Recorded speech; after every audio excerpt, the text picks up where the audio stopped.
Welcome back with a smiling face. Links to previous episodes are given in the video description, so don't forget to like, subscribe and share the video. Echoes of Shattered Destiny. Episode 18. Chapter 135 to 143. Are we on the same page with this? I asked Maddox, holding back my third yawn. One more and he threatened to carry me to bed, even though we both knew neither of us would be getting any sleep. The sun would be rising in an hour or so, which meant we had no choice but to start our day.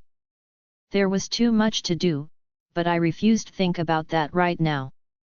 I was happily curled up in Maddox's arms, surrounded by his scent and the soft material of the sectional we sat on. We'd been silent since getting home, both of us lost in our thoughts as we replayed the sad ending to Flora's story. Almost 10 months Flora's mother had until the witch gave birth to a little girl. 1 week later, Flora and her mother watched as their house was engulfed in flames, destroying what sliver of home they both had. After that, life grew dark for the widowed Luna. Flora recounted the numerous times they moved over the years, always somewhere new. They stayed longest in other packs, but somehow the witch always managed to find them. It wasn't good enough that she had KD Flora's father.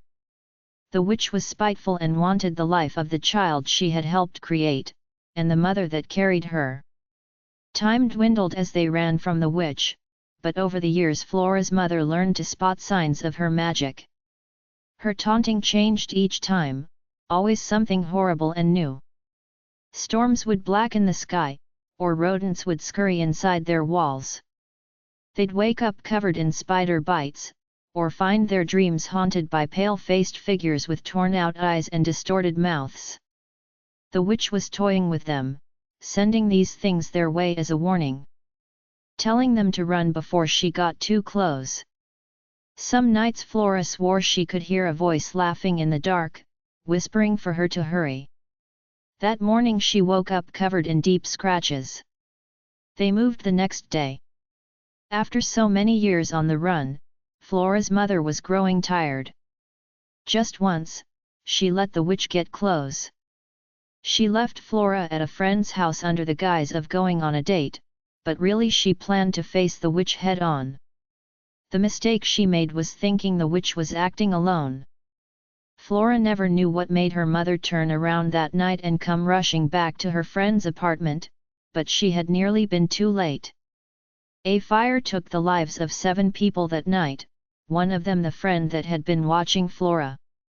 Her mother found her running down the street burned and covered in ash, breathing so hard it felt like her heart was ready to burst.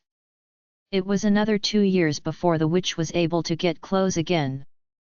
During that time, her mother's mental health was declining. She had only survived this long because of Flora, but the damage that comes with losing your mate is irreversible. She grew suspicious of everything and hateful towards the witch that had destroyed her life and taken her love. Flora's mother sought out countless witches, seeking answers on how they were found so easily. It felt like the time between moves was growing shorter and shorter. She never knew if her mother found what she was looking for, and just a few weeks later they found themselves approaching the borders of Alpha Killian's pack. It was the first time Flora let herself feel hopeful. She could tell the pack was well protected, that the people there cared about keeping one another safe. There were warriors everywhere. Children and teenagers training, boys and girls of all sizes and ages. She'd been too excited to see the look on her mother's face, dull and void of life as she pulled Flora towards a quaint blue house. That night was the last time she saw her mother. The words whispered in her ear, the hug that felt much too cold, it was her last memory of the woman that had lost so much. This should have never been your life, Flora. Make a new one for yourself, make us proud. I shuddered in Maddox's arms, chilled even though the fireplace was running, and the heat of his body surrounded me like a cloak. Tears pricked the back of my eyes, and the weight of my emotion was lodged painfully in my throat. While Flora's mother never returned, the witch did. The house Flora had been dropped off at was a children's home. The owners, who were mates themselves but unable to have kids, promised Flora's mother they would take her in. Years passed, and while Flora grew to love the kind-hearted people who raised her and treated her as their own, she missed the woman she had been through so much with. She spent those years wondering, staring at her curly blonde hair and soft eyes as she tried to pull up the fading memory of her birth mother. She was 25 when the witch found her and had been out getting groceries for her adoptive parents. They were getting up there in age, so Flora would often run errands for them. That night, Flora never made it home. I stood my ground, because I knew I was going to die. Flora's soft yet fierce voice replayed in my head. I demanded she tell me what happened to my mother, why she never came back for me. What did she say? I had asked at the time. Flora had this faraway look in her eyes, and I knew that she had left the present for the past. She told me my mother was dead, and that it had been at her hands, as it should have been all along. Her voice held both sadness and longing, happiness and horrible loss. She said my mother bought me some time by leaving me, but that it had been in vain. I wasn't afraid anymore, because I knew I would be with them again.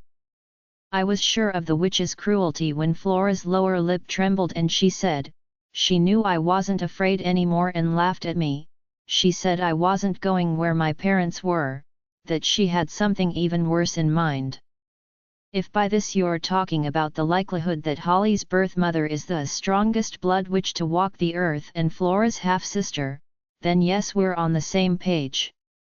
The gravely sound of Maddox's voice and the feel of his stubble against my face pulled me back to the present. I groaned and sank deeper into the couch. She's the mastermind behind all of this, she has to be. How messed up is it that Holly's grandmother tried to kill me? All of this is messed up. Maddox grimaced and the sharp angles of his face became even harsher. I could feel his frustration as he ran his fingers through his hair. We've always prided ourselves on how secure our pack is, but it seems like the only thing we're able to protect our people from is rogues. Did the witches you spied on say anything about when the others infiltrated the pack? I'm sorry, they didn't. I frowned at the cold anger in his eyes and kissed along his jaw until it had no choice but to thaw. There was nothing I could do to ease the suspicion in his voice or his need to protect. We can't know for sure that Cordelia and Rowena aren't the witches here to hurt you. Inviting them here was a huge risk. If Rowena was out to hurt me, why would she kill a powerful blood witch to save my life? She and Cordelia are working to get rid of this magical block I have so I can be useful and help protect our people. The sharpness of my voice caught Maddox's attention, even though it hadn't been intentional. There was a small part of me that felt powerless, useless unless I called on the dark power of the shadows. We were stumbling around in the dark, and what we desperately needed was a light. He looked down at me, concern mixing with the caramel tones in his eyes. My anger vanished, leaving me exhausted and frustrated. I grumbled but didn't fight when he grabbed me by the waist and pulled me onto his lap. Once I was straddling him, all I wanted was to bury myself into the sweatshirt he wore, but he refused to let me move. You don't need magic to protect our people, Lola. The sweet side of Maddox that no one else got to see, he broke through every barrier I put around myself. He would never see me as a problem, as a magnet for all this trouble and chaos. He told me what I needed to hear, and what I refused to believe. I'm not saying it wouldn't help, but magic isn't what makes you useful. You're a passionate and fearless Luna. You handed yourself over to your father to protect the pack, while I was ready to burn it all down just to keep you by my side. Even with this magical block going on, you're too stubborn to give up. Stubborn? I'm sure you could have picked a better word than that. I teased, but my voice failed to DN out the way my heart rate skyrocketed. There was never a moment where I wasn't thankful for Maddox, and the unwavering support he always showed. I relaxed in his arms and peered up at him through my lashes. Does that mean you're on board with the witches training me? You don't like stubborn? He cocked an eyebrow. I let out a surprised squeal when his arms wound around my waist, much too tight for me to break free. I fell against his chest, still giggling as he said, "How about manipulative, or mischievous?" I'm sure my laughter sounded delirious from how long we'd been up, but it was normal moments like these that I longed for. The tantalizing curve of his smirk was just a few inches from my own lips, and even with my stressed, sleep-clouded mind I longed to close the distance between us. I don't want to make decisions for you, and I won't walk away if you choose to do something I don't agree with. If undoing this block and learning magic is what you need, then I'll do everything I can to help. We're in this together, which means I trust your judgment," he said softly, stealing my breath and any future response when he placed a hand on the back of my head and guided my lips to his own. I was wrapped in Maddox's arms, drowning in his taste and scent. Even though I was exhausted in more ways than one and worried about what the upcoming weeks would bring, I savored the break in between the waves that crashed over our heads and took us further from dry land. Even as the waters calmed and the skies cleared, a sense of foreboding lingered in the air. There was a storm headed our way, and we had no clue when it would be here. Chapter 136. Even though the sun was up and he'd surely be heading to sleep soon, we went to talk to Giovanni first. I was eager to get my hands on the magical text he managed to get, especially since Cordelia called and said she'd be back this afternoon to perform the séance. I put all of my focus towards getting this binding removed so I could get ahead of these witches and hopefully stop this mess in its tracks. There was every chance the witches working against us would find out and try to stop us, so the faster we moved the better. Since Maddox refused to let me out of his sight for the day, he tagged along. Even in broad daylight I couldn't help but keep my eyes peeled on these twisting and turning roads, waiting for another pair of dark boots. "You all right?" Maddox asked, his voice flowing through my head. He glanced over at me from the driver's seat and took a hand off the wheel to place it on my th. "Yeah," I nodded and sank further into the seat. My pulse raced from the small touch, but it did nothing to steer my thoughts away from the stranger and how abrupt the ch had been. My voice was strained when I asked, "Would you believe I'm not in any hurry to get into another ch?" I hadn't expected to find Rowena at the house so early. She was coming down the stairs as we walked inside and smiled once she noticed us. The sundress she wore reached her ankles and had little maroon flowers that matched the shade of her hair. The long layers were curled and framed her heart-shaped face. "You like it? I got it at a little shop in town." Her smile widened when she noticed me take in her outfit. "I'm wearing it to the bake sale today." Apparently a bake sale is much more exciting than what I was led to believe. "We'll probably stop by sometime after the séance," I replied, silently praying Grandma would have leftover cookies in case we couldn't make it. Since this bake sale was in honor of Carson, I was positive there would be plenty of college kids ready to binge on a bunch of sweets. Grandma would be right in the line of fire and would love every chaotic second. She probably considered it a reward from all the stress baking she'd done last night. Cordelia called me this morning too. "I'll be there for the séance, and from what I've heard your friend Brianna is coming as well." Rowena smiled warmly. "Are you coming as well, Alpha Maddox?" "Of course. I wouldn't miss it." A smile tugged at the corners of my lips, because there was no way my stubborn mate would let me call on the ghost of my DD mother alone. We hadn't at all discussed whether he'd come, but I knew he had made up his mind when I first told him Cordelia's idea. "Wonderful. I hope this afternoon gives you the answers you've been looking for." The sincerity in her voice rang like a bell throughout the quiet house, along with the concern that slowly closed in. She paused by the front door. "Actually, I wanted to speak with you about Holly. Has everything been going all right with her training?"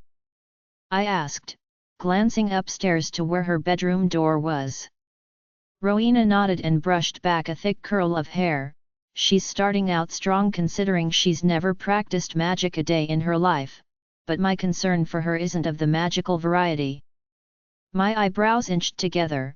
"Then what kind is it? Has Holly ever spoken to a therapist?" "You've briefly mentioned her life with your father, so I can't presume to know everything, but enduring a situation like that is traumatizing. Trauma can stunt a witch's progress and affect their magic." If I hadn't already known about Rowena's background as a preschool teacher, I would have thought she sounded like a concerned mother. I wasn't nearly as suspicious as Maddox. From bone structure to even the smallest of details, she and Holly looked nothing alike. She did for a little while before we came to town, but it didn't seem to be helping. "I'll have Tristan see if she'll agree to it, and if she says yes, I'll find one that's a good fit." I added it to my mental to-do list. It was my turn to stop her before she left. I planned to ask Cordelia about the tracking spell when we met for our training session, but I didn't see why I couldn't ask Rowena as well. "Do you know anything about tracking spells?" I asked. If she thought my question was odd, she gave nothing away. Instead, Rowena's eyes lit up curiously and she answered in the clear soprano of a preschool teacher. "I know a little on the subject." "Were there any specific questions you had?" she asked. "How are they created, and is there any way to destroy one?" With most tracking spells you need something personal from the target, or some of their DNA. Also, they can only be tracked for so long. It all depends on the strength of the witch and how well she can concentrate.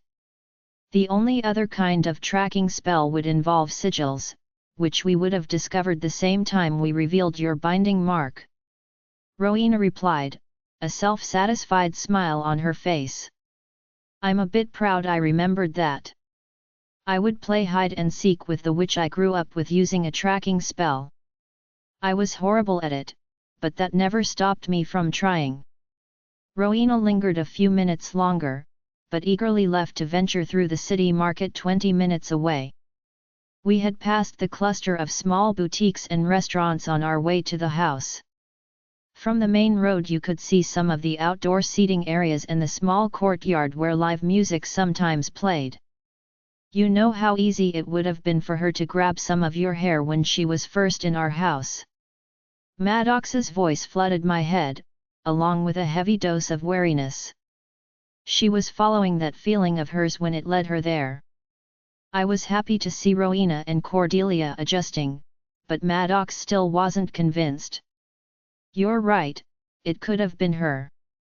She was in our house," I nodded, because other than the lack of alarm bells going off in my head, I had nothing to prove her innocence. I continued before Maddox had the chance to respond, "But so was Cordelia and Cassidy O'Brienna stopped by a couple days ago too, and there was that pizza man. Are you teasing me, Lola?" He lifted one of his dark eyebrows and pinned me in place with his stare. I was mesmerized by the golden flakes in his eyes when his arm snapped out lightning fast. The last thing I felt before being pulled into his chest was a hand wrap around my wrist. Some of the playfulness faded from his eyes, turning the vibrant gold into a gentle caramel. "You think I'm being paranoid, don't you?" Maddox was only doing what he thought was right, what had worked to protect the pack in the past. Everything had changed in such a short amount of time, and it was far from over. With vampires joining our side and witches slipping past the boundaries, werewolves are facing our biggest threat to date. We're all trying to navigate this new world as best we can, so I didn't blame Maddox for becoming a little overprotective. Still, I couldn't help but tease the man. I nibbled on my lower lip, pretending to think my answer through. The short strands of his hair tickled my hands as I wound my arms around his neck. I think that, I love you. I grinned innocently, fully aware that I had won this battle. His arms snaked around my waist and pinned me flush against him. I knew he wasn't letting go anytime soon when he captured my lips and claimed my last breath for himself.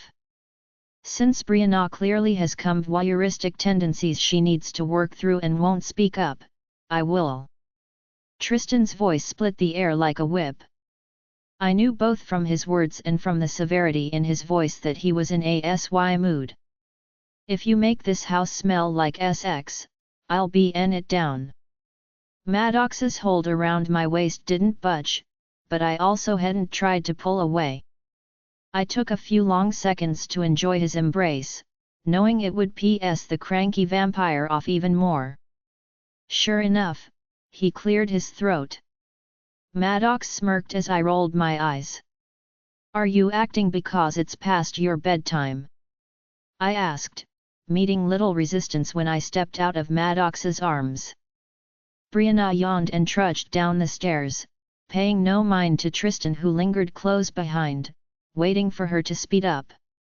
Hey, Lola! She half said, half yawned. Her shoulder-length hair looked even shorter with how messy it was from sleep. Catching me eyeing her disheveled appearance, she nodded. My life is forever going to be erratic sleep schedules and emergency naps, a werewolf on a vampire's schedule, lovely. See, she's in a good mood. I nodded in her direction, which was currently hovering around the coffee pot in the kitchen. She's in a good mood because she just woke up. I have yet to be asleep and the sun dweller that lives in this house thinks it's funny to leave curtains open in the middle of the day. His voice lowered and his jaw clenched so hard I was certain he'd crack a tooth. Brianna's voice could be heard from the kitchen. Did you just call me a sun dweller? She poked her head out of the kitchen and glared daggers at Tristan before turning to Maddox and me. I only did it on purpose the first time. Second time was an accident, but he had to wait 4 hours to use the bathroom since Joe was also asleep. Doesn't matter, keep them closed. Tristan scowled and stormed towards the two of us. I heard Brianna mutter something about enjoying natural light before slipping back into the kitchen. The rest of what she said fell on deaf ears since I was currently focused on the sketchbook in Tristan's hand. He tossed it on the kitchen table with a thud and opened it a few pages in. Holly had a dream about this place last night. Woke up around 10 p.m. and drew this. The only reason she spoke up about it is because she saw your brother's car out front of the place. How does Holly know what my brother's car looks like? Maddox asked, darkness tainting his voice as it always did when Brandon was involved. Again I had that nagging feeling, that budding curiosity that made me want to know the cause for all that tension between two brothers. Your brother stopped by a few days ago, in the middle of the night. Tristan and Maddox's unamused looks were nearly identical, even with their different facial structures. Here I thought you were the most insufferable creature I've ever met, and this drunken comes along wanting to see a real-life vampire. I would have drained him dry if I wasn't worried about alcohol. Tristan, you remember what we talked about?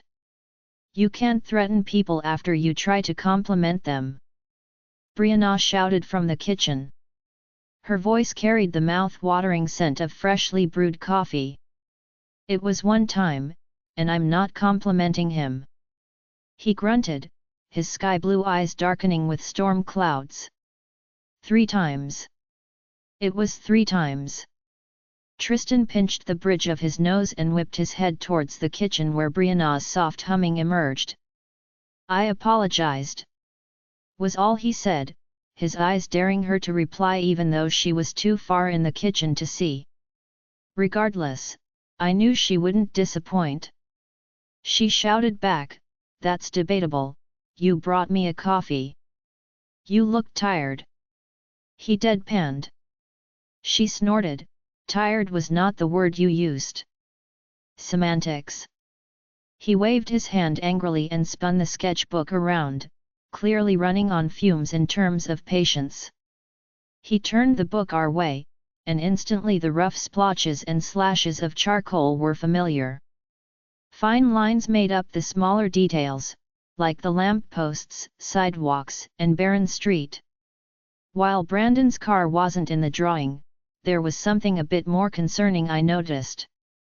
The little brick building that sat on the corner was identical to the one he dragged me to just hours ago, the one we had chased Clara through, only there were a few differences. Not only were the windows shattered and the ceiling caved in, but a jagged crack ran down the wall, giving a glimpse at the inside of the building, which was nothing more than an empty shell. Chapter 137.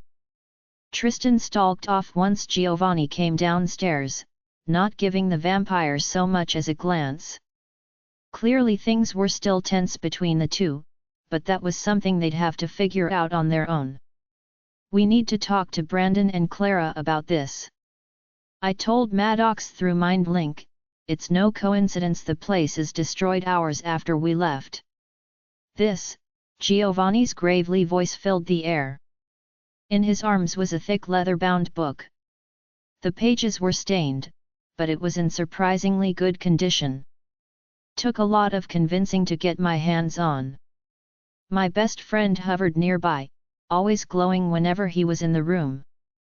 I looked up at him, taking in his mountainous physique and curly hair. Thick brows hung low over eyes so dark they looked black. The connection between myself and the vampires under my rule wasn't as strong as an alpha and his pack, but I could tell there was something Giovanni wanted to say. The vampires you got this from, have they made up their minds? I asked, thinking back to when I made the choice that allowed these vampires the chance to think without the influence of my father clouding their judgments. What solidified my choice even more was that Maddox never once objected to my ideas or my vision for the future. His only connection to the vampires is through me, but he was still looking out for them in what ways he could. It had taken a couple months, but after the death of my father, Maddox purchased a large sum of land just south of the pack borders. Our plan was to build houses, provide jobs, and clinics that could replace the need to hunt humans.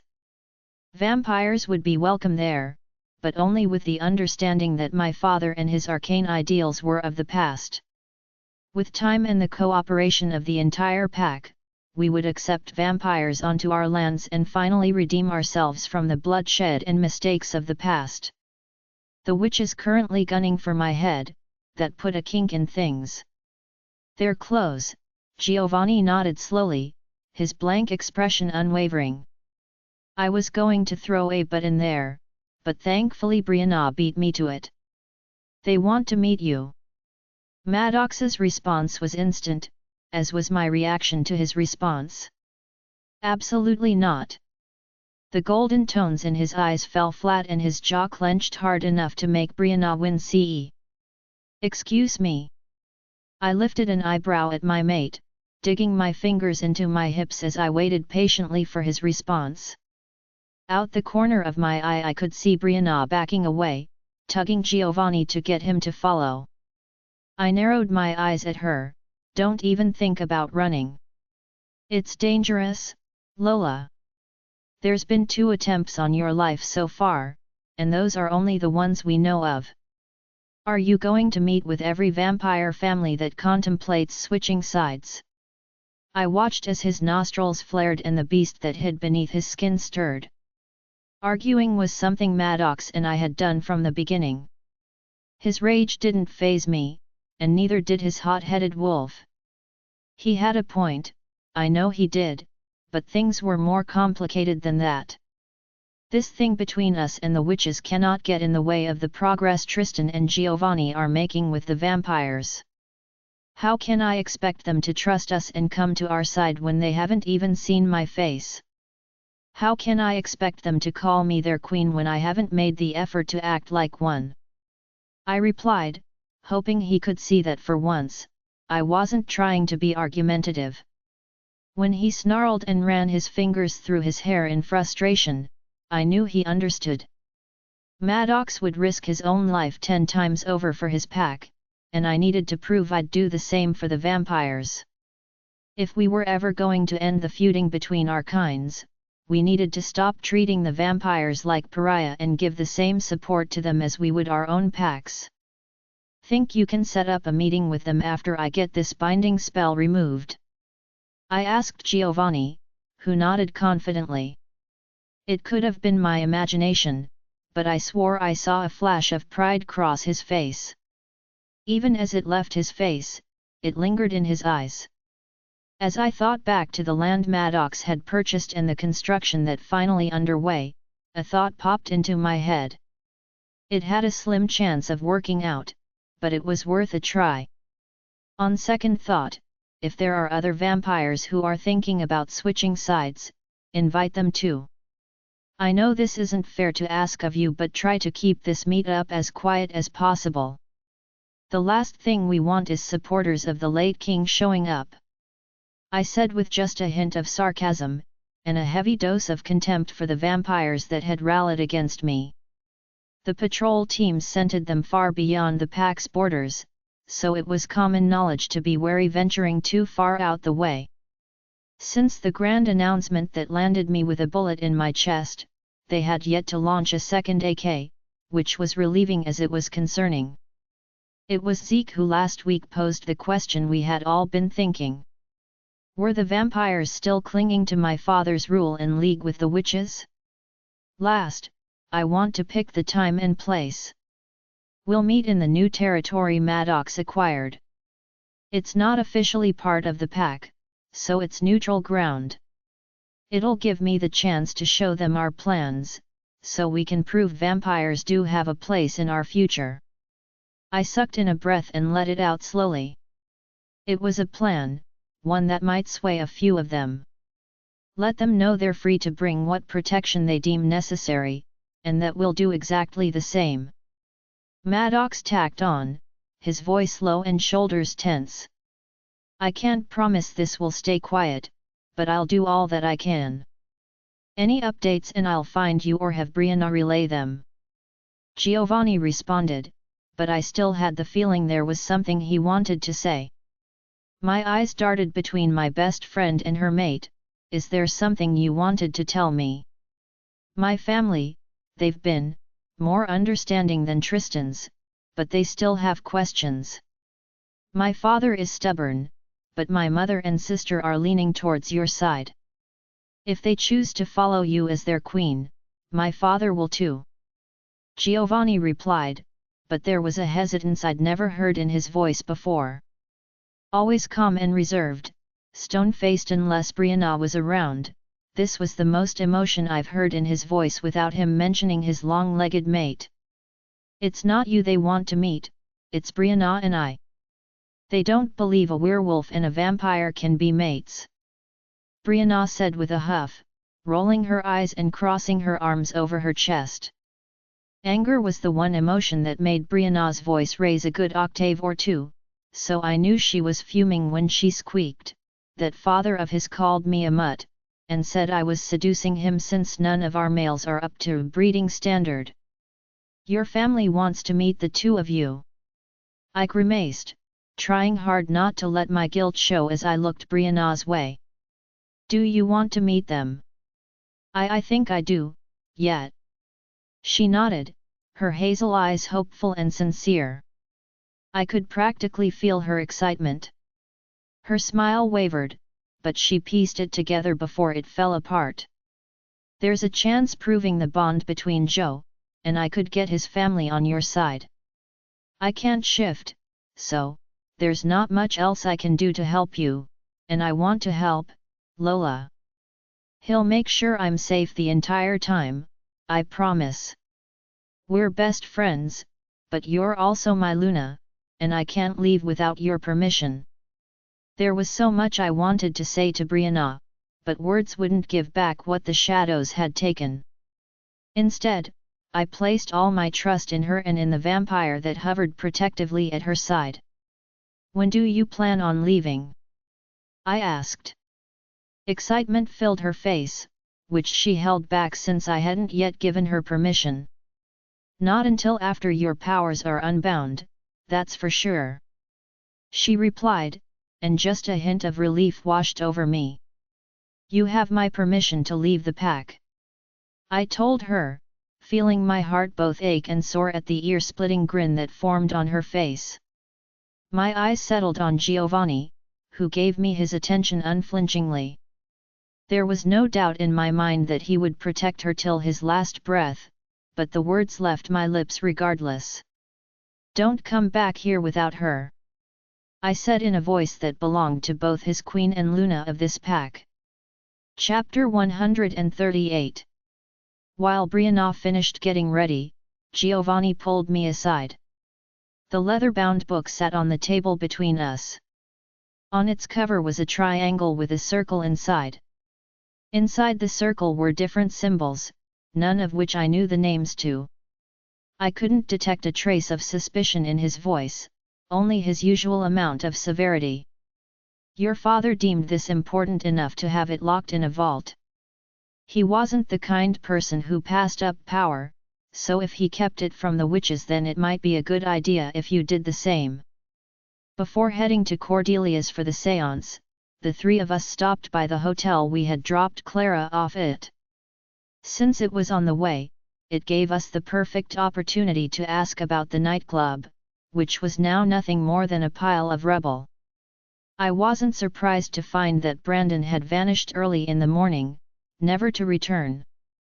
Mason looked a bit disgruntled, his hair a mess and his face twisted into a scowl. Clara on the other hand was draped over a chaise lounge, an arm behind her head as she smirked and looked at her manicured nails. Her bouncy curls were twisted into a quick updo, but some strands were already falling from the clip. She looked smug and cat-like, which ended the moment I pulled out Holly's drawing and told her what it meant.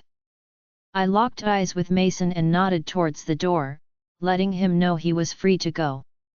Without glancing at Clara, he turned on his heel and stalked out of the room. Am I no longer important enough for a guard? Clara pouted, but it didn't cover up the fear I heard bleeding into her voice. Maddox's voice was flat and unimpressed. We're assigning you a new guard. You weren't surprised when I showed you the picture. I stated the obvious, holding her stare long enough to make her squirm. If anything, you look like you want to throw up. It's obvious what it means, the witches are covering their tracks. The fact that they don't want you to find out what they're doing more than they want to get their hands on you is terrifying. Her smug exterior dropped, revealing the girl I had met just last night. The confident and sensual dancer turned magical fugitive, afraid of what lurked in the night. A lot of witches worked at that club, and I'll bet anything that none of them made it home last night. Once a replacement showed up, we were able to leave. We gave Mason a ride back to the house, but the entire drive I couldn't get his grimace out of my head. He sat in the back seat, his cheek against the window and his warm eyes halfway closed. His light brown hair was sun-bleached from how much time he spent training or on patrol and was beginning to grow past his jawline. Mason! I called out and heard him grunt in response. Brianna snickered. He's been hanging around Tristan too much. Funny. Mason said sarcastically, cracking an eye open just to narrow it at her. Are you all right? I asked Mason, turning to look at the two of them. You look a little worse for wear. You can thank Maddox's brother for that. Mason grumbled, real stand-up guy. This is the second complaint about your brother, I said to Maddox, pressing my lips together to keep from laughing. My forced trip with Brandon hadn't softened me to him in the slightest. If anything, I found it both sad and amusing how often he got into trouble. Claire and Killian didn't appear to favor one of their sons over the other, so I wasn't sure why Brandon felt the need to constantly raise HL. Against my better judgment, I asked Mason what happened. Did you know there was a bar in that hotel? Mason asked, and when I shook my head he let out a dry laugh. Well, you will when she checks out. I'd have to sell my tail on the black market to pay that tab. The little witch isn't any better, his voice dropped into a low grumble, went to the bar with him, made me play babysitter. Your brother doesn't know how to keep his mouth shut.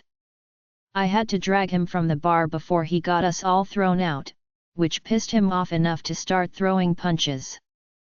I managed to get him into the parking lot before he tore down the hotel. Luckily, he's got poor fighting skills when he's drunk. That doesn't explain why you look like you've been hit by a car. Brianna added helpfully. At times I didn't understand the strange relationship between my two best friends, but I was slowly learning that insults were their love language. No, it doesn't. Mason smirked, his mood already lightening even though his eyes held traces of exhaustion. Brandon got me to the ground, and we were going back and forth. Clara was shouting and waving her hands, but I couldn't make out what she was saying in between taking your brother's punches. Turns out she was warning us to stop before she used her magic on us. She didn't.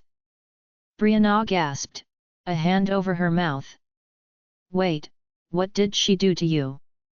She's like a witchy stun gun, for the most part, anyway. I told her, I'm sure there's more she can do that she hasn't mentioned. Yet, she also sucks at descriptions. Mason's voice was dry and a little bit pained. It's not like any stun gun I've ever felt, that's for sure. Felt like I got struck by lightning, then I was out cold. Brandon too. She knocked you both out in the middle of the parking lot. It was my turn to stare open-mouthed.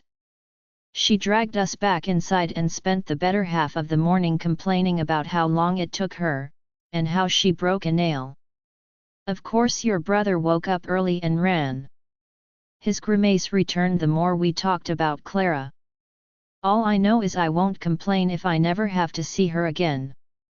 I'd say the same for your brother, but I know that's too much to ask for. I'm surprised the town hasn't rallied against him. Brianna's good mood was infectious and had Mason lifting the corners of his lips in a small smile. We pulled into the driveway, and Mason hopped out of the car. He hesitated, lingering by the passenger door. I know you're doing that séance thing for your mom today, I just want you to know that I hope you get answers. The wistful edge to his smile made the air in my lungs thin until I was desperate for a deep breath.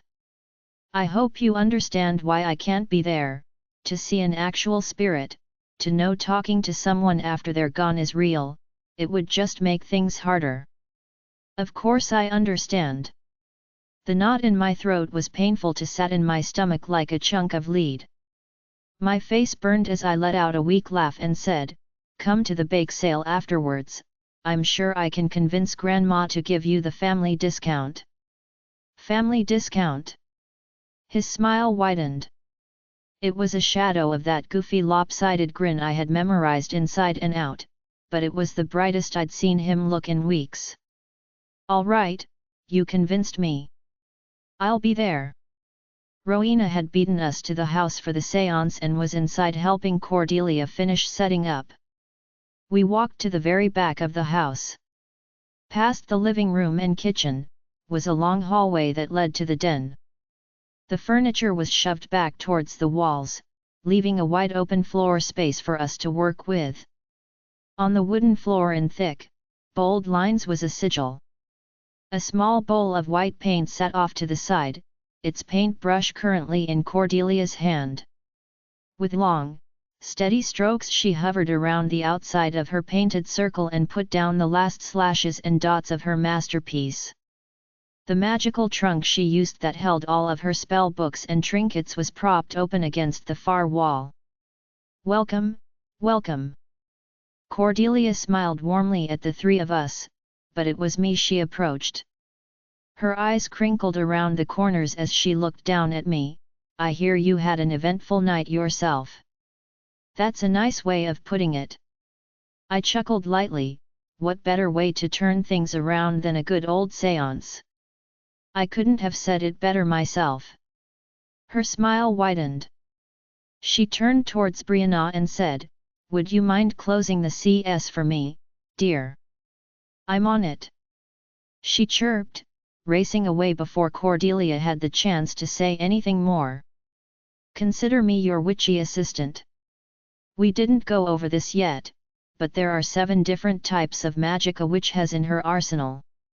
Most of the time we're only successful at 1 or 2 of those types, but that doesn't mean we can't try." Rowena glided forwards and her glossy red sandals caught the light as she moved. The séance Cordelia is about to perform is actually a summoning spell, which stems from spirit magic. "Can you do more than just call on ghosts?" Brianna cooed, yanking the last of the CS shut. Cordelia laughed at her excitement and said, "Spirit magic isn't my strong suit, but I also get feelings or hear whispers if the place I'm visiting has seen DH. It's a powerful form of magic, I just have limited access."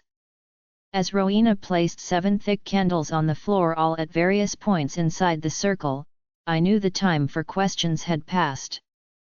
Cordelia flicked the lights off, plunging the room into darkness. Ackle passed through me as I felt the curious eyes of the shadows lingering in the air. The sigil that surrounds us is to keep us protected, while the smaller ones inside are to thin the veil between the living and the dead. The ring of candles is to keep the spirit called on contained. It's crucial we all remain seated and inside the circle until the summoning is finished and the spirit is dismissed. Cordelia explained as she and Rowena lit the candles one by one. The pale blue of her eyes caught the glow of the candlelight, making them dance like threads of flame. "Did you bring what I asked?" "Sure did."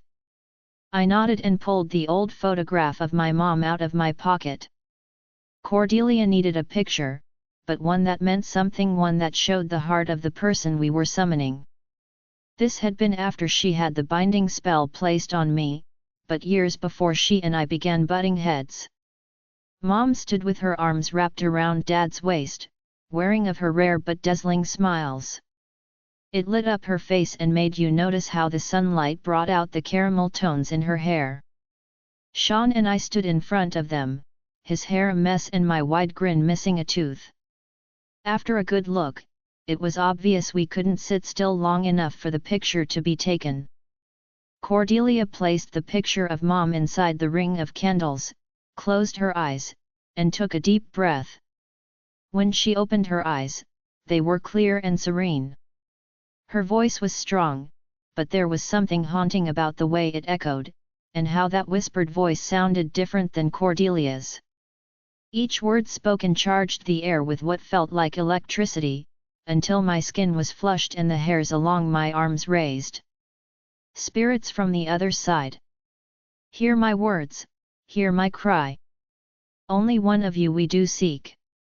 A mother of 2, whose secrets still sleep. We ask you to cross the great divide. To share the truth you chose to hide." Chapter 139. Spirits from the other side. Hear my words, hear my cry. Only one of you we do seek. A mother of 2, whose secrets still sleep. We ask you to cross the great divide. To share the truth you chose to hide. I hadn't realized I was holding my breath until I felt Maddox's eyes on my face. Still, I couldn't exhale. There was this part of me that was terrified I'd be disappointed, that the worst would happen, and she wouldn't come. Through all the fights I loved the mother I knew, but I wished she were here to tell me this herself. Cordelia repeated her chant a second time, and then a third. The air around us was thick and heavy, like a tangible substance that weighed us down. I watched as Brianna wiped the sweat from her forehead with the sleeve of her hoodie. She pointed at it and grimaced, regret in her eyes. Maddox was stoic, his face a mask that revealed nothing. Even Rowena looked a bit flustered and was using her hand to fan her face. Just when I thought she'd say it a fourth time and sk the rest of the oxygen from the room, something happened. They were too light to be shadows. More like wisps of smoke that rolled across the floor, gathering within the ring of candles at the center of our circle.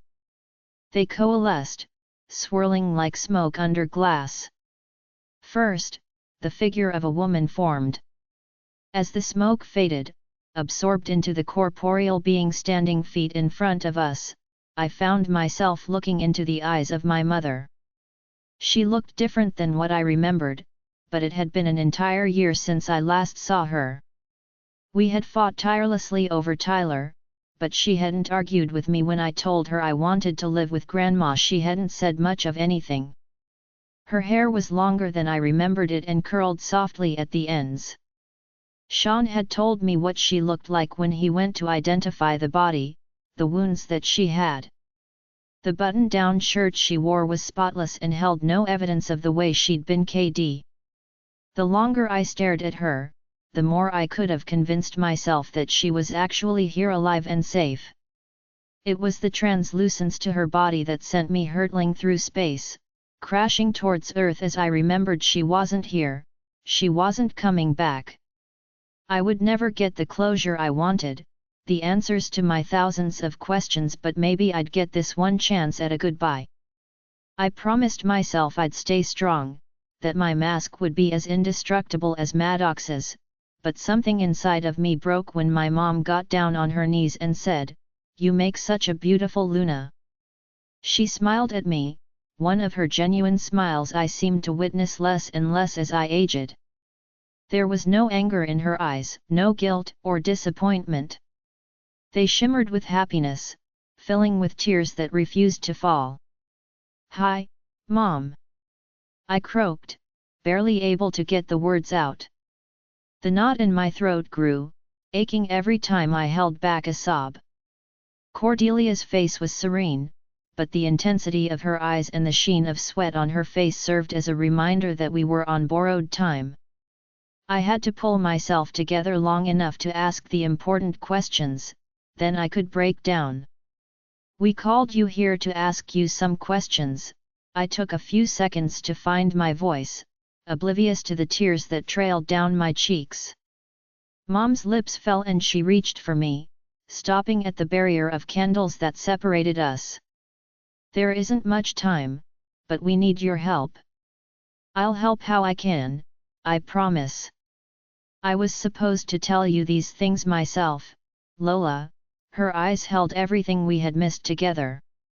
The conversations and secrets, even the arguments and silly ways we would make up. "You weren't supposed to go through this alone." "She's not alone, she never was." Even though I had promised myself I wouldn't take my eyes off her, that I'd memorize every detail of what she looked like, I couldn't help it when my head turned towards the sound of Maddox's voice. "Me, Brianna, Mason, Sean, her dad and grandmother, we've all been with her every step of the way." He looked up at my mom with the confidence of an alpha, but there was a softness in his eyes that rivaled his fierce protectiveness, one that showed exactly what he felt for me. She could see it, I know she could. It was one of the reasons she had hated Tyler, because no matter how many cocky smiles he flashed, he never looked at me the way Maddox did. "It's a pleasure to meet you in person, Alpha Maddox." Mom's smile was knowing and gave me a look I had never seen before, one that said, "I approve." "Likewise." He nodded stiffly. "Mom, we need to know how to remove this binding spell you had put on me."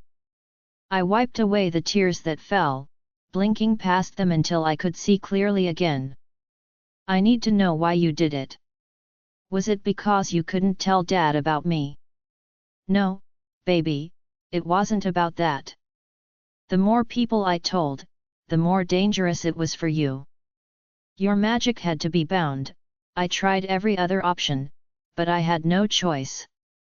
Her voice broke at the end, and that one crack in the armor of the strongest woman I knew released all the anger I'd been holding inside me. You were showing signs of magic when you started walking, all you wanted to do was explore, but soon things started happening. Car keys would disappear, and eventually so would your toys. They'd always turn up in the strangest of places. On the roof, in the neighbor's washing machine, even in the lobby of the police station around the corner. For a while I could lie and shrug it off, but as you grew so did your power. They would have noticed you, Lola. He would have noticed you. You did it to keep me safe, but now it's putting me in danger. I need to be able to defend myself, because even though my father's DD there are still threats out there. She told me you would need this list someday if you ever wanted the bind removed. It's ingredients for a spell, and the last one is the blood of the witch who bound your magic. The witch is with me on the other side. My heart dropped, then soared fast enough to leave me lightheaded and fumbling over her words. But her sister is still alive. Her blood can undo the spell too. She's alive. I exhaled. The rush of relief was so strong I had nearly mistaken it for adrenaline. Where can we find her? She's close by. Mom's eyes twinkled mischievously. She has a son and 2 grandchildren to look after. No, that's not possible. I started to shake my head but paused. Grandma's always been too smart for her own good, following those instincts of hers that never once led her astray. I lost track of the number of birthdays and Christmases she ruined by guessing her gift before we had the chance to pick it up from the store. Plants quite literally flourished under her touch. I had watched the woman revive countless rose bushes and saplings that were far beyond repair, only to grow them into vibrant showpieces. You're telling me Grandma has a sister and that sister is a witch? I trailed off, which means Grandma is a witch. Why do you think I never liked the woman? No one's baking is that good. No one. Mom chuckled, and I memorized the outline of her smile before it fell into something softer. I needed to keep you away from magic, Lola, which also meant keeping you away from her. There's not enough time in the world to ask for your forgiveness, but I don't want you to walk through life holding on to anger. It's not worth it. I'm not worth it. I don't think I can be angry at you anymore. Even though my throat tightened, my voice came out strong and confident. Perhaps it was because I believed what I was saying, or because I wanted my mom to know that she didn't have to ask for forgiveness. It was there for her to take and had been all this time. You aren't the only one asking for forgiveness. To anyone else Maddox probably looked like an emotionless, but through the bond I knew exactly what he was feeling. He felt the same thing I did whenever I looked at Mason or Brianna, a soul-crushing sense of guilt. Just this once, Maddox dropped the indifference in his eyes and let every ounce of emotion shine through. I want to formally apologize for my hand in your DH. It was my decision to punish Tyler's disrespect by attacking his pack. I wasn't thinking of the DH I would cause, of the lives I would ruin, but I should have. Yours is one I'll carry with me for the rest of my life. Since you're my son-in-law and I'm DD, I think I'm going to risk calling you Maddox. A mix between a laugh and a sob escaped my lips because I hadn't realized how much I missed my mom's attitude. What was even worse, it took me all this time to realize how identical we sounded. You have one chance to make this up to me, Maddox. Protect my daughter at all costs, and make sure there's never a moment where she doesn't know how special she is, and how much she's loved. I won't fail you, or your daughter.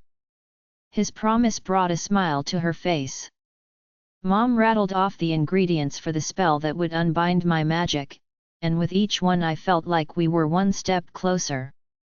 I knew what some were, like bay leaf and anise, but others like black thistle left me drawing blanks. I'm afraid we're out of time, folks. Say your goodbyes so I can release her to the other side. Cordelia's voice was strained, but her spine was rigid and her eyes still burning with determination. "How am I supposed to say goodbye to you?" I sobbed, a hand against my mouth as though that would hold back every ounce of grief I'd been shoving down for the past year. "I'll make you proud, Mom. I promise, I will. My strong, fearless daughter, I've always been proud of you." "It's never goodbye, Lola," Mom's voice trembled, and a watery smile formed on her face. Bits of her translucent form began to fade, curling back into the smoke that had once filled the room. First it was the curly ends of her hair, then her slender hands and arms. "We'll see each other again, but only after I've watched you grow into the Luna and Queen you're destined to become." That crack I felt in my chest, it had been the dam that held everything back, every beautiful, painful moment that I missed desperately. One last fight, one last chance to see her eyes light up in anger, to smell the gardenia and pear perfume she'd wear every single day. I'd never get those moments back, I'd never get another chance to live through them, to appreciate them the way I should have. As I watched the spirit of my mom vanish in mist and smoke, carried from the room by a gust of wind that seemed to emerge from nowhere and everywhere all at once, my heart and head felt a million times lighter. Cordelia closed her eyes and whispered, "I release you to the other side, may you find happiness and peace until the ones you love are called home." And one by one the candles went out. One last breeze carried the echo of her voice, an echo no one else seemed to hear. "Lola, be warned, the kind of magic you have, it hasn't been seen for a long time. They will want it." Seconds passed in utter silence. I barely noticed when Rowena stood and glided towards the CS, tugging them open enough to let a few rays of sunlight creep inside. Both Cordelia and I jumped, visibly startled when Brianna's ragged sob filled the air. It was followed by a wet sniffle and a few hiccups. Cordelia handed her a powder blue handkerchief, which Brianna took and loudly blew her nose in. Her eyes were bloodshot and swollen from crying, and her makeup she had spent half an hour applying was smeared halfway down her face. She looked at Maddox and I with a trembling lip and sniffled, "That was beautiful, you guys." Chapter 140. I didn't have long to accept the fact that I'd just spoken to my DD mother's spirit, because we were on our way to find my grandmother, whose uncovered heritage I was also trying to process. Bright spot, Grandma was with the rest of the town at the bake sale hosted in Carson's memory. The plan was to grab Grandma and head back to the house to get the blood we needed. Cordelia had every other ingredient on the list and was surprised that the spell itself was a simple reversal spell. What made it complex was the final ingredient, Grandma's blood. Rowena was right. Bake sales had a different meaning around these parts because what I had in mind involved perky PDA members with plates of store-bought chocolate chip cookies and children with fists clenched full of old ones and quarters. What I hadn't expected to see was every sorority and fraternity milling around outside, hanging out in clusters of 10 or 15. All of them shouting over one another, yet the conversation seemed to be flowing. I was pleasantly surprised to see fists clenched full of ones and quarters, but instead of eager children it was excited frat boys. You could tell who belonged to who because of the matching clothing and face paint. Chi Omega made sparkly tank tops with Carson's face on the front and their last names on the back, which also happened to match Kappa Sigma's football jerseys. Delta Sigma had on crop tops, only Carson's face was on the back instead of the front. The larger sororities and fraternities occupied the houses around the university, forming a large U shape. The smaller ones were a couple blocks away. For nearly a mile college students could be seen walking down the street, all trickling towards the center of town. Wow, they really do use every excuse to party, Brianna said, her voice full of wonder and disbelief. She had her face close to the window and was watching some of the students intently. One of the sororities were positing for pictures just outside of their house. They lined the porch and steps, shifting into a quirky pose as though they'd done this 1,000 times before. Once the camera was put away, drinks were passed around. We passed a photo of Carson that had been placed on a little wire stand and stuck into the ground when Brianna asked, "How are Carson's parents doing?" Maddox glanced up at the rearview mirror and said, "I gave them access to the jet to fly out and see some family. They'll be flying back for her memorial. From there I'm not sure what they'll do. I gave them permission to transfer packs if it's what they wish." The roads that circled the center of town were blocked off for today, which meant the closest parking spaces were a 10-minute walk away. Maddox pulled the car up to the road closed sign and got out. He sauntered up to the parked police car 10 feet away and leaned down to speak through the open window. His hand rested on the roof of the car, giving me a clear view of his biceps and toned abs. The shirt he wore was tight in all the right places, including his broad shoulders. His lips curved up in a grin as he talked to the officer, flashing him a smile that was all teeth before coming back to the car. The officer stepped out of his car and moved the barrier to the side, giving us access to the road. "Using your alpha status to get us premium parking." Brianna grinned, sounding just a tad jealous.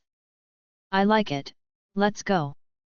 It wasn't hard maneuvering our way through the growing crowd of college students, parents, and sugar-crazed children. They parted for the three of us like we were royalty or like we carried some sort of contagion. Canopy tents of various colors sat all around Campus Square. Along the pathways and beside the fountains, even in between the hedges of blossoming flowers. Plastic tables sat beneath them, each one loaded with baked goods. Refrigerators had been hauled in by trucks earlier in the morning, which really drove Rowena's point home. I spotted Grandma and Claire manning a lavender-colored tent with the words, "Magical Desserts" printed in cursive along the top. The two of them were swamped by people, their tables so crowded that I wondered how they had anything left at all. Maddox didn't budge as I tugged him towards Grandma's tent. His eyes were narrowed, locked on Brandon, who was leaning against the pole of mint green tent, talking to Cassidy. "I'm going to talk to Grandma," I told him, giving his hand a soft squeeze before letting go. "I'll be right there." His eyes flitted down to me and some of the tension within them faded. As Brianna and I headed to Grandma's tent, I glanced back to see him talking to Brandon, and caught Clara's name as it left his lips. "Oh, thank the goddess you're here. Can you two man the booth with your grandma while I run to the fridge and grab some more pastries?" she asked. The bun she hastily put her hair into was falling out, forcing her to brush the hairs away from her face every couple seconds. "Sure thing, we've got this." I nodded, waving to Grandma as I rounded the tables with Brianna in tow. I was aware there were dozens of eyes on me, but that didn't stop me from grinning stupidly when Claire marched up to two jocks in football gear and said, "You and you, come help me carry these pastries before my son spots you gawking at his mate." Both gave me one last look and followed Claire, who told them to keep up and pull their weight. I turned towards Grandma and watched as she greeted a group of sorority girls, a kind smile on her face as she showed them her inventory. The truth was right there on my tongue, but when she turned and welcomed me, it wasn't the truth that came out. "You stayed up all night stress baking, didn't you?" I smirked, since it was a lot easier to fake than a smile. "Hush and stop bullying the elderly," she scolded me, which made Brianna snicker. I got to work, greeting people as they approached since there was no clear line forming. Just a sea of people that inched closer as we sent others on their way. Helping collect money and pass out bundles of cookies or brownies gave me the chance to talk to the townspeople, to get to know the people Maddox and I were trying to protect. From a distance, I spotted Maddox.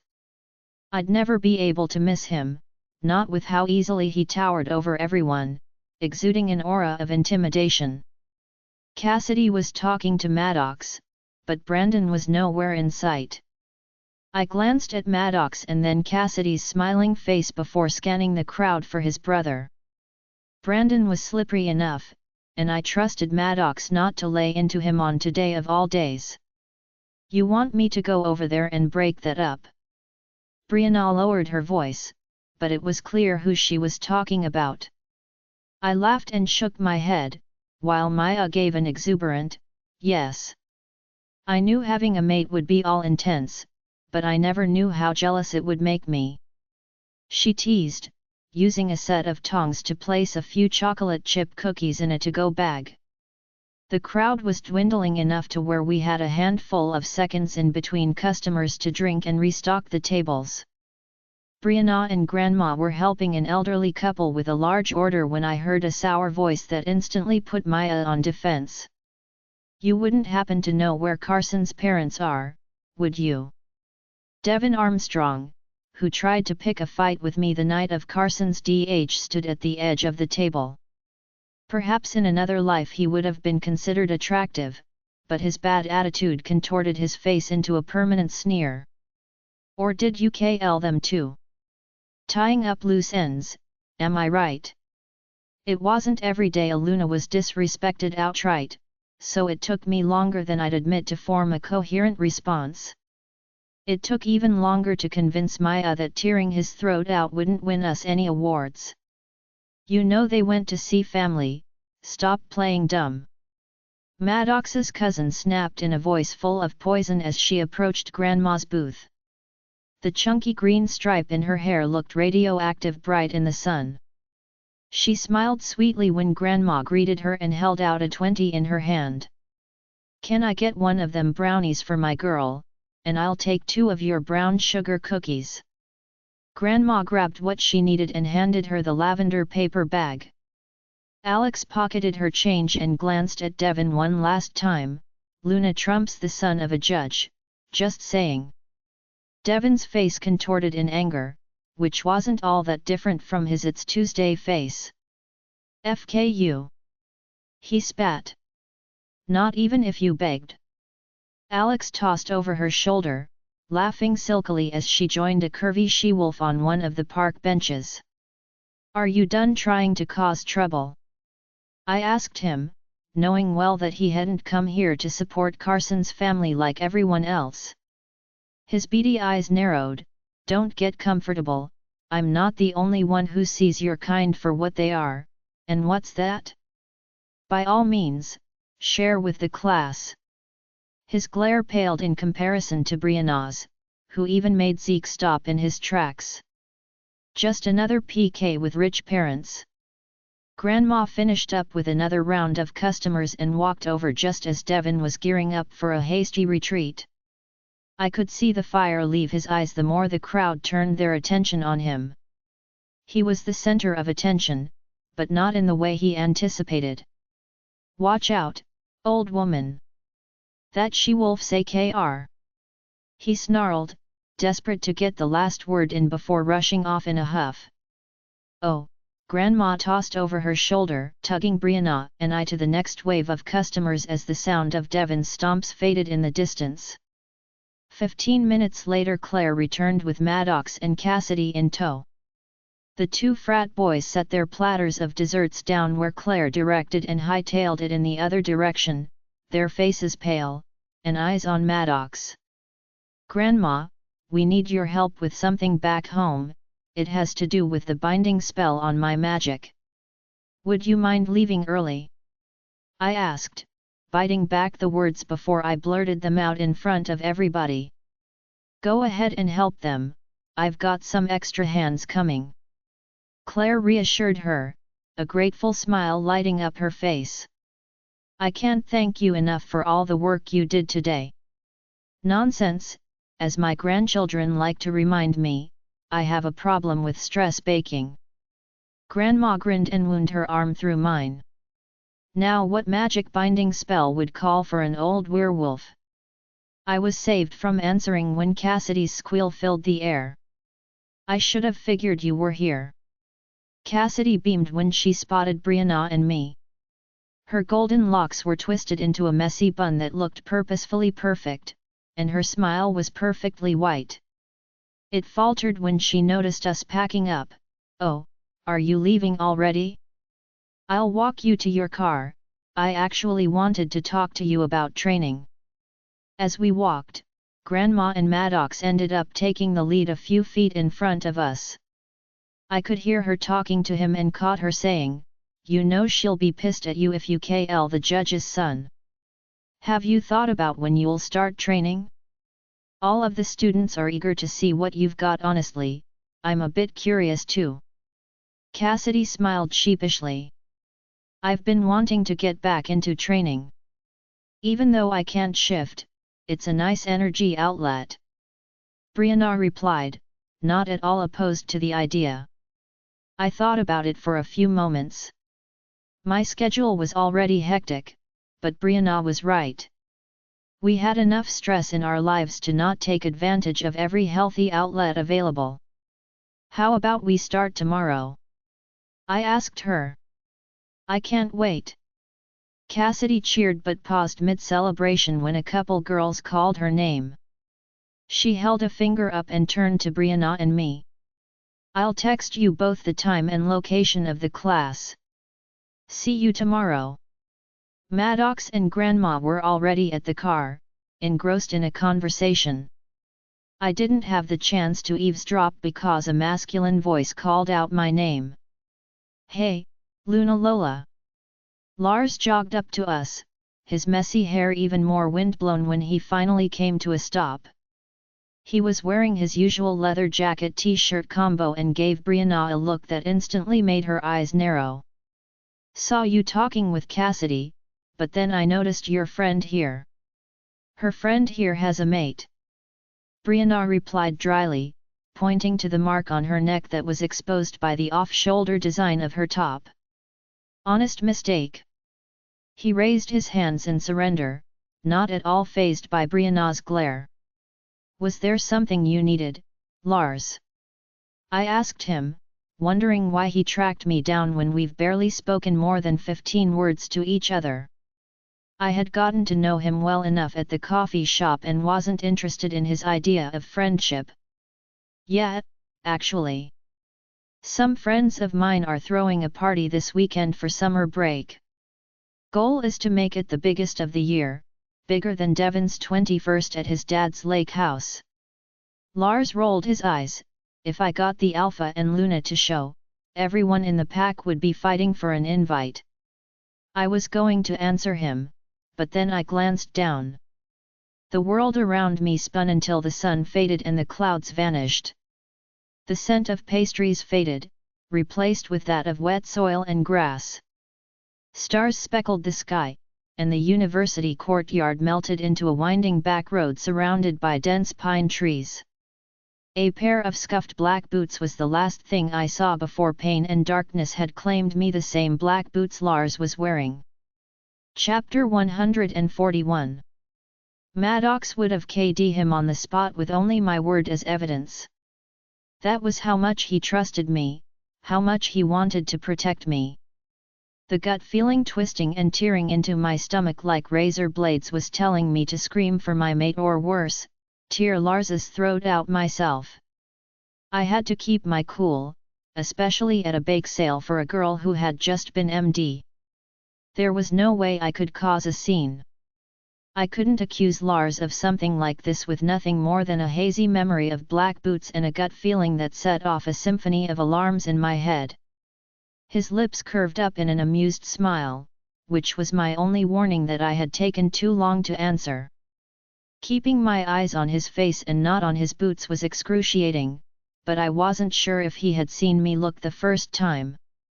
If this gut feeling of mine was correct, which both witches said it would be, then that meant Lars was connected to all of this. Perhaps he was a puppet and not in league with the master herself. As hard as I tried, I couldn't figure out what purpose a werewolf would have in helping the witches. All the witches I had encountered were women. I wasn't even sure if men could be witches. That made things a bit more confusing. Oh, that sounds fun. I covered my croak with a laugh that probably sounded a little too chipper. Brianna noticed and gave me a funny look that I promptly ignored. I'll make sure Maddox tags along since parties aren't really his thing, so feel free to spread the word. Awesome, will do. He grinned and put his hands in the pockets of his leather jacket. I watched his eyes roam just above my head, scanning the crowd of people around us. Looking for someone? I asked, easing the suspicion out of my voice before it revealed itself. I wasn't usually this tactless, but the sight of his boots caught me off guard. You seen Cassidy anywhere? He asked, and his answer caught me off guard. I hadn't expected him to be looking for the cheerful blonde who keyed his motorcycle. His lopsided grin told me he saw the skepticism in my eyes, so he raised his hands in surrender. Hey, we talked it out, I swear. I actually got a date with her coming up, and I'm pretty excited. Anyway, I'm gonna go track her down. Thanks for helping me out, Luna. I won't forget it. If Cassidy didn't strike me as the type of she-wolf to throttle a man, I might just be worried for her. Brianna shook her head but paused when she realized I wasn't listening. I felt her touch my arm but couldn't tear my eyes away from where Lars vanished into the crowd. You all right, Lola? Remember how you told me to let you know if I had any of those gut feelings? I frowned, looking away even though something in the pits of my stomach whispered, follow him. Maddox was far enough away that I caught glimpses of him in between the crowds of people walking in every direction. Grandma was talking his head off, but I couldn't hear what was being said with everything else going on. Oh, goddess, how bad is it? She paled, any playfulness left drained from her voice. You can't tell Maddox, I murmured even though I was positive he couldn't hear. Promise me. Her face took on the color of chalk, but she nodded, you know this is technically treason, right? Not if it's the Luna asking you to keep the secret. Besides, I'll tell him. I just want to make sure I'm right before pointing any fingers. You know Maddox won't hesitate to KL him off my word alone, especially since he's been on edge lately. That won't make things better, it'll just stir the pot. I sighed and pinched the bridge of my nose. When had things become so complicated? I hated keeping this from Maddox, but I knew how driven he could be by his instincts. It seemed to happen more frequently lately, but it made sense with everything going on. We were both taking Carson's DH personally, and we were worried the witches would strike again. I told Brianna about the scuffed boots and the feeling I had that twisted my stomach into knots. A flutter of appreciation took off in my chest because the look on her face wasn't skeptical, it was worried. Figure this out and tell Maddox, and don't go off on your own looking for answers. Her sharp features softened, only partially hiding the flash of pain in her eyes.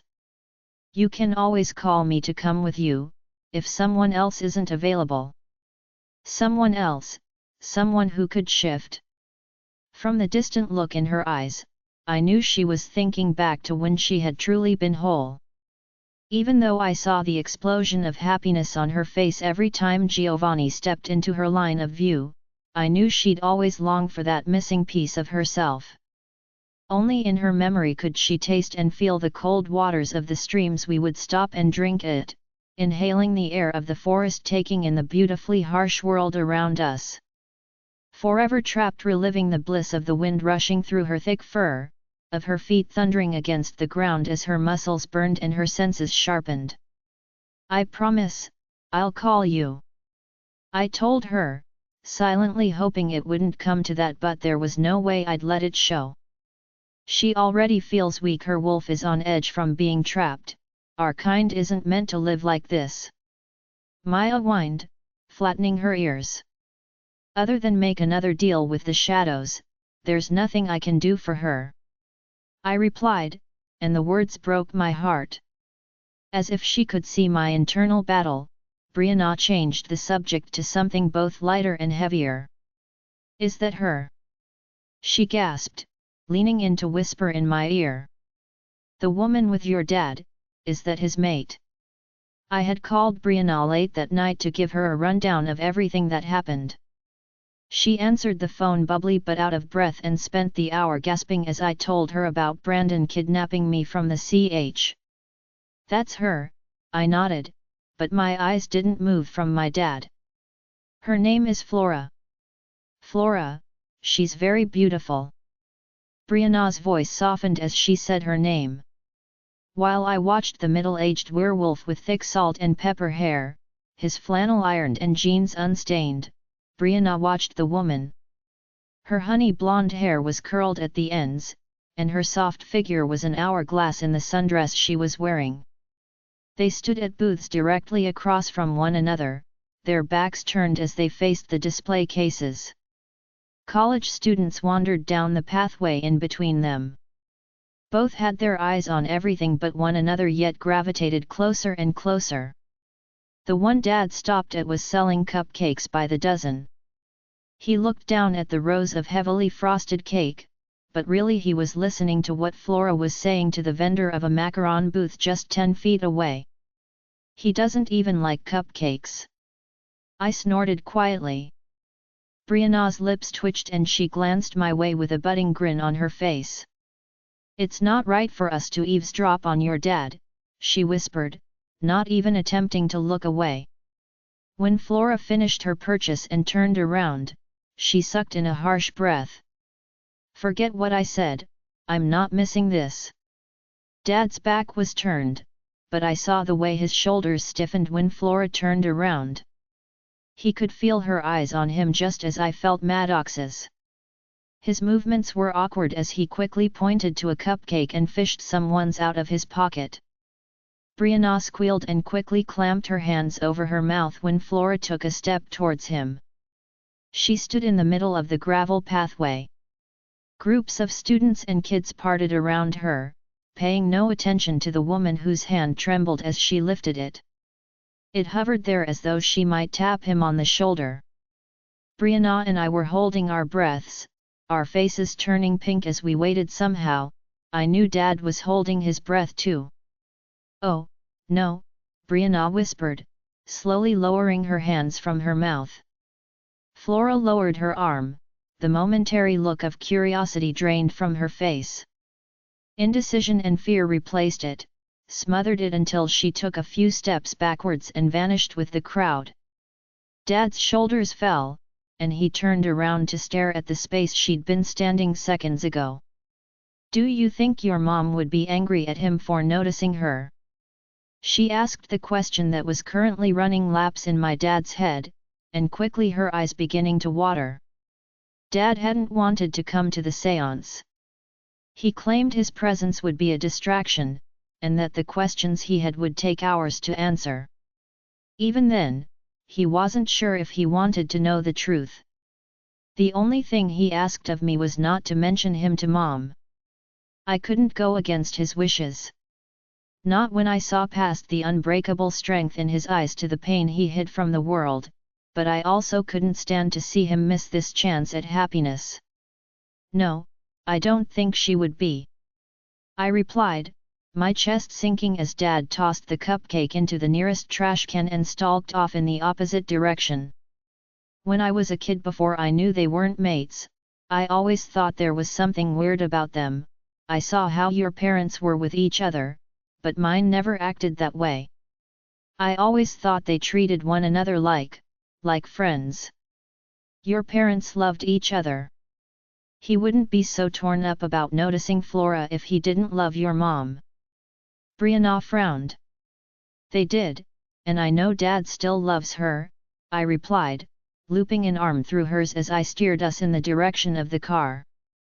Grandma and Maddox spotted us as we walked down the gravel pathway, their faces lit with the same warm emotion. But there are different kinds of love. Chapter 142.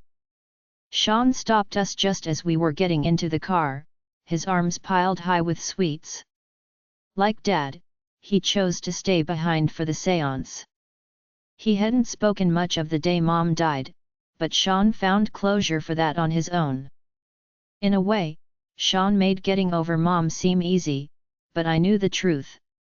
No matter how disciplined, a person could only take so much pain. The agony of losing your mate was said to be the worst in existence. Just the thought of Maddox fading was unbearable. Never hearing the husky sound of his voice in the morning or feeling his hair through my fingers as he showed me how loved I was with his lips and tongue, it was a fate I wouldn't wish on any wolf. Some part of Sean seemed to be at peace when I told him that Mom looked happy, that the smile she had was genuine and warm. I wasn't sure if I'd have some talent for spirit magic like Cordelia or if my skills were elsewhere, but I liked to think that Sean wasn't alone as he crossed the grassy courtyard to join his patrol friends.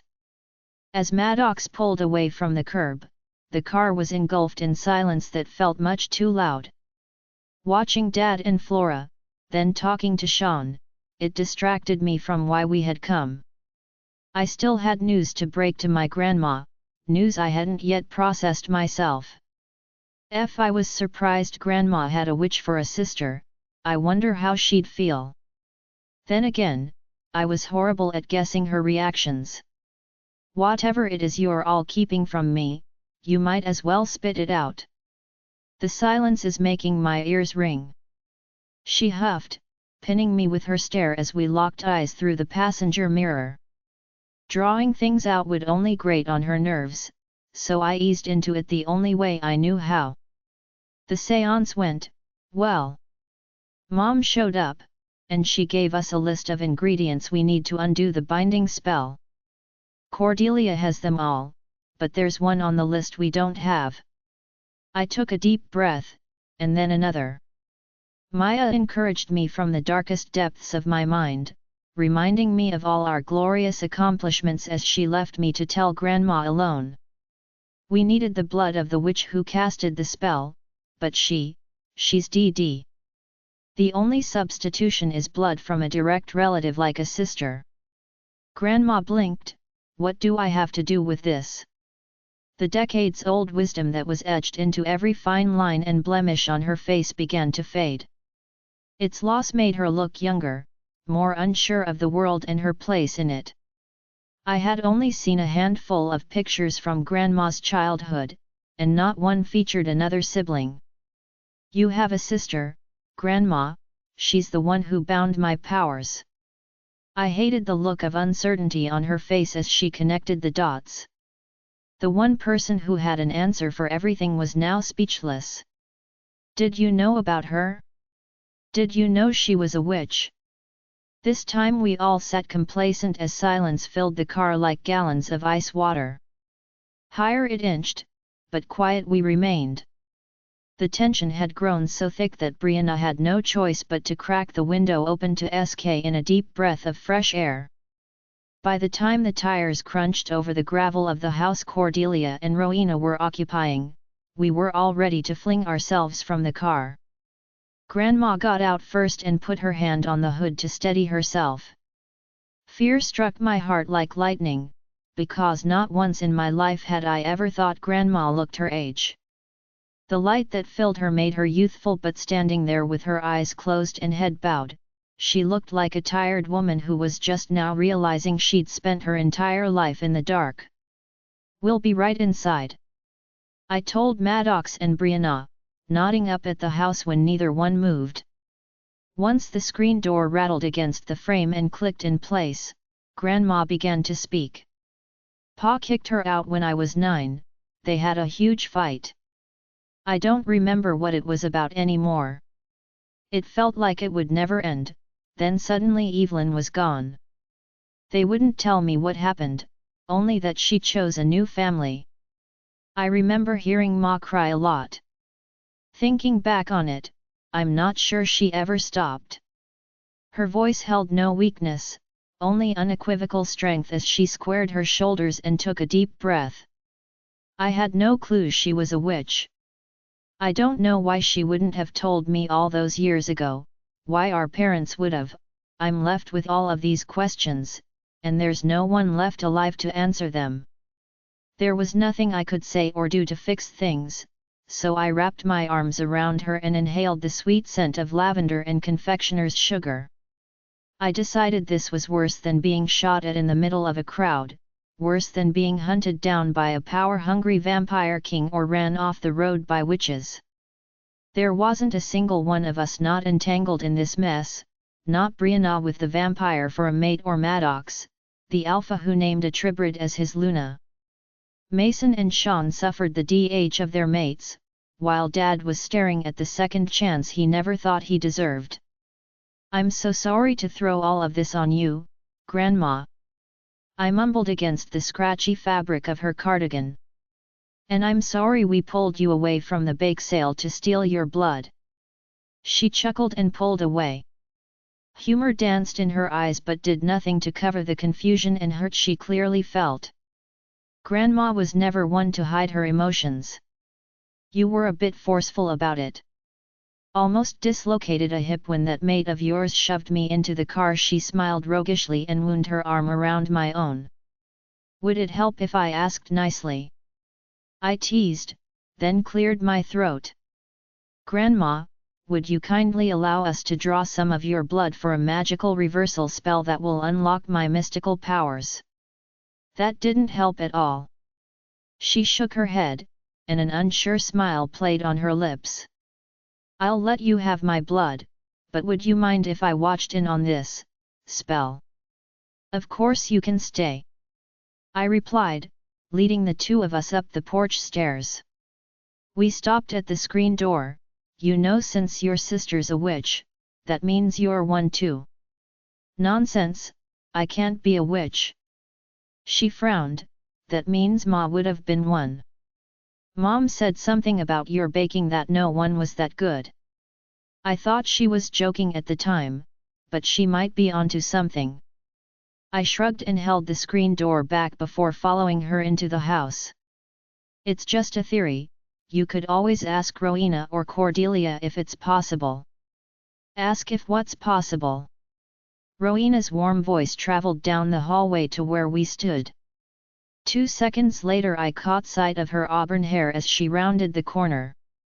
She had changed out of her sundress speckled with dainty red flowers for something more comfortable. She patted Grandma and let out a happy gasp. Oh, it's so nice to meet you again. I can't thank you enough for the lavender. I waited for Grandma to ask, and when she didn't I quickly changed the subject. It's nothing important. I shook my head. How's things coming along for the spell? The clear note of worry in my voice caught Rowena's attention and held it long enough for our previous topic to flee the room. We're actually all ready for you. Maddox and Brianna are back there too. Her smile was understanding. You haven't asked how this spell is supposed to go. I take it you're nervous. That's an understatement. I laughed lightly and followed her down the hall. Grandma's soft footsteps trailed behind us. She was silent, but that only meant she was listening to every word being said. So how does this work? I'm not going to catch on fire and burn the neighborhood down, right? The thrift coffee table Mason and Sean carried in for Rowena just a few days ago was pushed against the wall, leaving a wide stretch of open floor. There were no sigils painted onto the slats of dark hardwood, only a shag carpet sat on top. Cordelia stood nearby but was occupied as she dipped pieces of thick black thread into a metal bowl. The faint scent of oils wafted into the air, carried by the breeze rushing in from the opened patio doors. Now that we were getting closer to removing this binding spell, I swore I could feel something in the darkest depths of me stretching, waking up after such a long nap. Chapter 143. Of course you aren't, and even if you did catch on fire, that's what Cordelia is here for. I waited for Cordelia to laugh or smile, to show some sign that Rowena was joking, but all she did was nod. Plus your friend has a fire extinguisher. Brianna held up the fire extinguisher and grinned, which did absolutely nothing to ease my worries. What's going to happen to her? Maddox's voice held an edge that silenced the room. He looked at me as he spoke, softening his tone so it didn't sound like he was ready to start murdering people. The smooth lines of Rowena's face sharpened, and she gestured to Grandma. First I'll be needing her blood. It's the final ingredient in the potion Lola and are to drink. From there I'll unravel the bind by hand. I thought Cordelia was removing the binding spell. I asked, shuddering as I repressed a rush of fear that whispered something had gone wrong. Don't worry so much, Lola. Everything will turn out fine, and the bind will be removed. Her smile was reassuring, as was the confidence in her eyes, but it couldn't wipe away all my worries. Natural magic is one of the 7 I mentioned. It's what I'm primarily skilled in.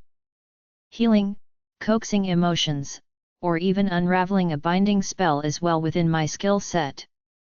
Besides, with the restraints Cordelia is spelling, she won't have the energy to unbind your magic. These are just a precaution. There's no telling what will happen when we unlock magic that's been bound for over 10 years, but there's also a very good chance nothing will happen. They won't hurt, but you'll be pinned to the floor until we're sure you've got everything under control. Cordelia added and turned towards Rowena. Are we ready? I winced when the curved athame sliced into Grandma's hand. Scarlet beads emerged from the slice, gathering in her palm as the wound already began to heal. She tilted her hand and let the thick fluid trickle into the goblet Rowena held. Does this have anything to do with blood magic? I asked Rowena, tearing my eyes away from the blood that filled the room with a mouth-watering scent. She shook her head and sloshed the contents of the goblet around until the blood was mixed into the dark-colored liquid. This is very different from blood magic. Your grandma's blood is being used as an ingredient in a spell, but with blood magic, the blood is the power. There would be no other items used. I wasn't sure I'd ever get used to drinking blood in front of other people. It was even worse considering it was the blood of my grandma. When I brought the goblet to my lips, there was no warmth that rushed through me. I couldn't taste a hint of her blood, but what I did taste was oddly familiar. Is this wine? I asked curiously. Rowena smiled and took a drink herself. Sure is. It's my favorite potion base. Most of the time it just tastes like spiced wine. Wait until you get my age, you'll get drunk off of one measly potion. Cordelia shook her head shamefully, making the younger witch laugh. I felt nothing as the wine trickled down my throat and continued to feel nothing until Cordelia wrapped one of those black threads around my wrist. Laying sprawled out on the carpet was awkward enough, but the moment the damp piece of thread hit my skin, my arm fell limp to the floor. It was the same for my legs, which were glued flat to the floor. I could only lift my knees an inch or so, but the movement made my muscles ache. These are impossibly strong. I grunted, absolutely hating the feeling of helplessness. Even with Maya's strength enhanced from our vampire side, there was no budging with these restraints. Quit thrashing and relax, Lola. We're about to begin.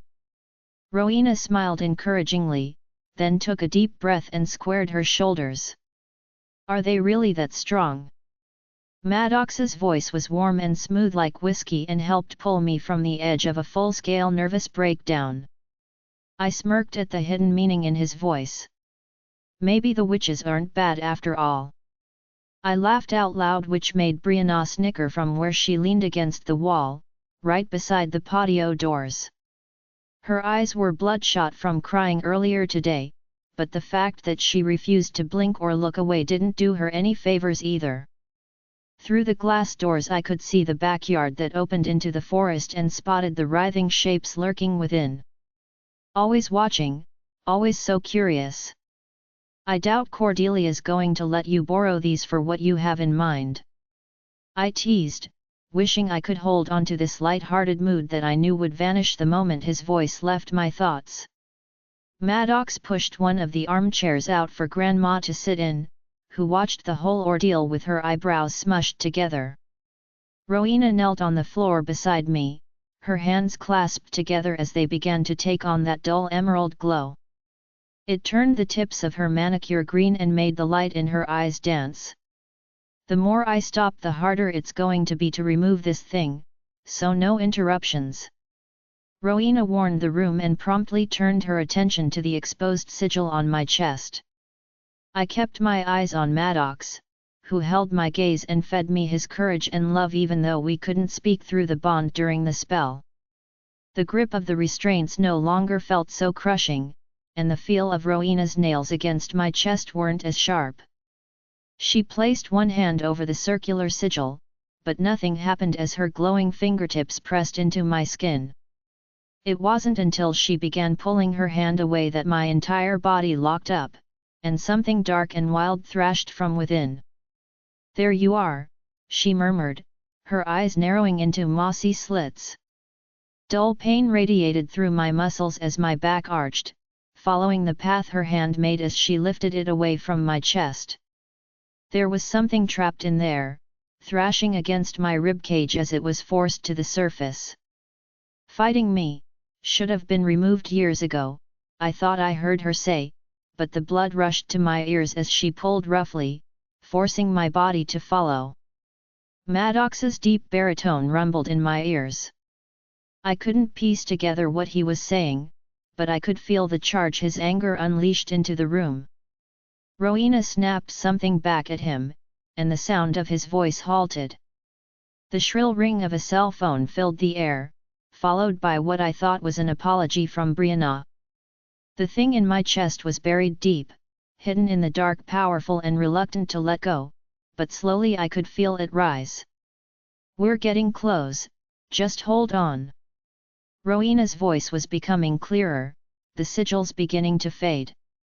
A second shrill chime split the air, only this one was coming from my cell phone. I had given it to Maddox to hold onto, which is who I assumed declined the call. The phone rang a second time, and a force even deeper than the spell that thrashed beneath my skin told me something was very, very wrong. Rowena snapped. "Alpha, answer it!" I ordered him, forcing the words through my clenched teeth. Even turning my head as far as possible, I could only see the muscular outline of his arm. "Maddox, do it!" It felt like my spine was going to snap, like my chest was going to continue rising until the restraints cut into my skin and bone began to break. The roaring in my ears dropped to a dead silence as the call connected and Tristan's voice came from the phone. "Lola! Learn to answer your phone!" he shouted, and I thought Maddox would hang up right then and there, but what Tristan said next sent the floor crumbling from beneath both of us. "Your sister just had another nightmare. This one's bad, it's about the murders and who's next. I'm grabbing Giovanni now and who's next?" Maddox's snarl made Cordelia and Rowena collectively gasp. Tristan's response was instant, Brianna's next." I thrashed against the restraints the moment her name registered in my head, calling a tidal wave of disbelief so strong that I thought I might be sick. Bile rose in my throat, and I swallowed back the acidic fluid because I was not giving up. My best friend was not going to d*E. She had a call from Giovanni and stepped out. "She's not out here." He snarled and scanned the forest nearly 20 feet away. "Maddox," I pleaded, and the look he gave me was one I'd never forget. He looked more beast than man, his eyes molten gold and filled with fierce rage as he sprinted out the back door. I could hear the thud of his feet and the tearing of fabric as he exploded into his midnight-colored beast. "Get this thing off of me now!" I screamed, ignoring Grandma's voice as she tried to reassure me. The only thing soothing was the BN in my throat as I snarled and shouted. "This is going to do it." I was close to blacking out, hovering on the cusp of unconsciousness as my spine stretched past its limit and my limbs howled for release. Blacking out would have been easier and less painful. Instead I felt every aching moment, up until the pressure in my chest shattered and something climbed its way to the surface. Its strength was subtle and unlike anything I had ever felt before, nothing like the physical power I felt from both my werewolf and vampire side. This was like shadow hidden beneath the skin, filling blood and cells until every part of me was infused with its silky power. My thoughts were charged with something that felt so similar to electricity, but I knew was magic. I didn't care about the magic unfurling inside of me, or the three women who stared with wide eyes and expressionless faces. All I cared about was Brianna, who had nothing to defend herself, not even the speed of her wolf. "Get these off of me!" I shrieked and thrashed when the two witches remained rooted in place, shaking their heads at Grandma, who stood to help me. My breath was coming so fast I could count the flecks of darkness that floated in my vision. Maddox wouldn't be enough. She was in danger, and I needed to help. The cold liquid that seeped from the restraints around my wrists and ankles filled me with rage. I want these things off. The thought crackled in my head like a bolt of lightning. 4 simultaneous snaps filled the air and the immovable force that kept me pinned to the carpet was gone. I scrambled to my feet the moment I felt the weightlessness of my own limbs. Rowena lunged with her arms extended, ready to grab me before I made a wild dash out the back door. "No, don't touch her!" Cordelia gasped at the last second. I wasn't paying attention as I darted out the back door and missed the panic-stricken look on Cordelia's face when she grabbed Rowena. The shadows were always nearby, always eager to make a deal. If Brianna's scream hadn't pierced the air, I might have noticed the way they no longer crept closer but fled in the opposite direction, as far away from me as they could get. Join our Facebook and WhatsApp group for more updates, link is given in description. Rest audiobook will be continued in next episode.